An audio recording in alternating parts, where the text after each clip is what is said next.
A Europa está decidida a virar a página e não mede esforços para isso. Uma aliança inédita de ministros de 6 nações, Alemanha, França, Polônia, Áustria, República Tcheca e Dinamarca, acaba de lançar uma ofensiva sem precedentes contra a imigração irregular. O recado é claro: o continente não será mais refúgio para quem não foi convidado. Em Berlim, líderes desses países selaram um pacto histórico, prometendo endurecer as regras de asilo e acelerar deportações em massa. O alvo principal? Afegãos e sírios, cujos retornos forçados voltam a ser rotina. A operação já começou. Recentemente, 81 cidadãos afegãos foram expulsos de Leipzig rumo a Cabul, em um voo simbólico que marca o início de uma nova era. Entre os deportados, criminosos condenados por violência e abuso sexual, cada um recebendo 1.000 euros para evitar que tribunais bloqueassem a ação por questões humanitárias.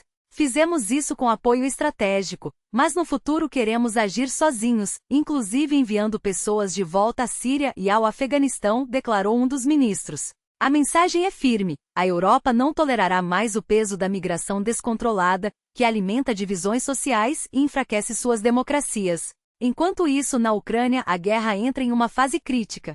O Ocidente pressiona Zelensky a abandonar a defensiva e partir para o ataque, mas as divergências são evidentes. Em uma conversa reservada com o presidente ucraniano em julho, Donald Trump foi direto: vocês não vão vencer assim. Precisam avançar. Quando questionado se Kiev deveria bombardear Moscou ou São Petersburgo, Zelensky respondeu: se tivermos as armas certas, sim. A Casa Branca, porém, logo desmentiu qualquer incentivo a ataques em território russo, e Trump recuou, afirmando que não valeria a pena arriscar uma escalada. A pressão por negociações cresce dos dois lados. Zelensky, após uma reforma ministerial, sinalizou disposição para retomar o diálogo com Moscou, mencionando a necessidade de dinamizar as conversas iniciadas em Istambul. O Kremlin, por sua vez, já demonstrou abertura, chamando as declarações ucranianas de sinal positivo. Mas o tempo urge.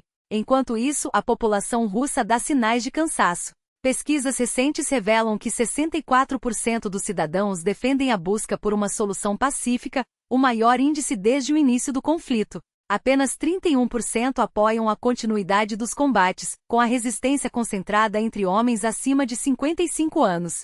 Do outro lado, a retórica bélica não arrefece. Dmitry Medvedev, em resposta a novas sanções europeias, prometeu intensificar os ataques à Ucrânia, incluindo alvos em Kiev. Nossa economia resiste, e a derrota do regime de Kiev será implacável, afirmou. Horas depois, drones russos sobrevoaram o espaço aéreo ucraniano, enquanto Kiev retaliava com ataques a Moscou e regiões vizinhas. Mas a violência só reforça a urgência de uma saída diplomática. Como alertou o presidente turco Recep Tayyip Erdogan, após conversas com Putin, o que ambos os lados precisam não são mais bombas, mas uma mesa de negociações. O mundo assiste a um momento decisivo. A Europa fecha suas portas, a Ucrânia oscila entre a guerra e a diplomacia, e a Rússia calcula seus próximos passos. Enquanto isso, a população clama por paz. O que virá a seguir? Depende de quem estiver disposto a ceder primeiro. E você, o que acha que deve acontecer? Compartilhe sua opinião nos comentários, sua voz importa. E se este conteúdo fez sentido para você, apoie com um like e siga para não perder as próximas análises. O futuro se decide agora. O terceiro round de negociações entre Rússia e Ucrânia não é apenas um encontro diplomático, é uma oportunidade real de mudar o curso da história. Ankara mais uma vez abre suas portas como mediadora, provando que a Turquia não apenas oferece um território neutro, mas também uma voz ativa na busca por soluções. Enquanto isso, Moscou repete seu discurso de solução diplomática, mas as palavras carregam um peso diferente quando contrastadas com as ações no fronte. Putin agradece a Erdogan pela disposição em facilitar o diálogo, mas será que a retórica de paz esconde uma estratégia de ganhar tempo? Afinal, a história nos ensina que em guerras, as palavras muitas vezes são apenas o prelúdio de novos movimentos no tabuleiro geopolítico. E se as peças começarem a se mover em outra direção? Rumores ganham força. Setembro pode ser o mês em que o mundo testemunhará uma cúpula inédita com a possível presença de Trump, Putin e Xi Jinping. Imagine o impacto de ver esses três líderes lado a lado, enviando um sinal de unidade em meio ao caos. Mas não se engane, por trás dos bastidores os interesses divergem. Trump, sempre ávido por protagonismo, hesita em dividir o palco em território chinês, onde o simbolismo poderia ser interpretado como uma vitória diplomática de Pequim. Seu instinto levaria a preferir um encontro em solo americano, onde ele poderia ditar as regras do jogo. Enquanto isso, a China observa, calculando cada passo, e a Rússia aguarda, pronta para explorar qualquer brecha na aliança ocidental. Mas será que os números contam a história completa?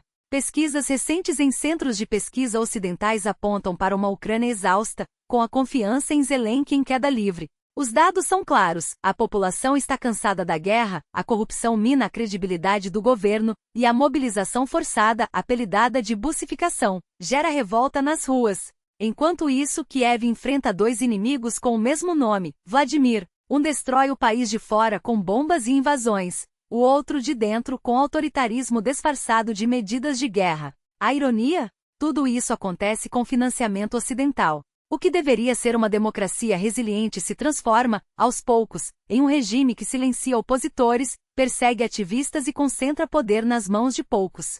Quando agentes mascarados invadem a casa de um ativista anticorrupção ou confiscam os dispositivos de um ex-ministro, a pergunta que fica é: até onde vai essa espiral? E as ruas não ficam em silêncio. Em Kiev, familiares de soldados desaparecidos tomaram as praças, exigindo respostas. Não querem discursos vazios, querem ação. Querem que o Estado reconheça seus mortos, seus feridos, seus desaparecidos. Querem que a burocracia não seja mais um obstáculo para receber ajuda. Enquanto isso, o relógio continua a correr. 2027 pode não ser apenas mais um ano no calendário, pode ser o ano em que o mundo acordará para uma nova realidade.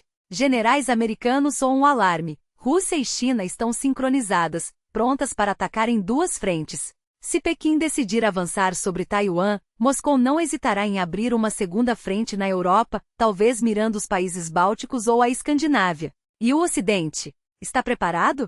A Alemanha admite que não estará pronta antes de 2029, e os Estados Unidos correm contra o tempo para reforçar suas defesas.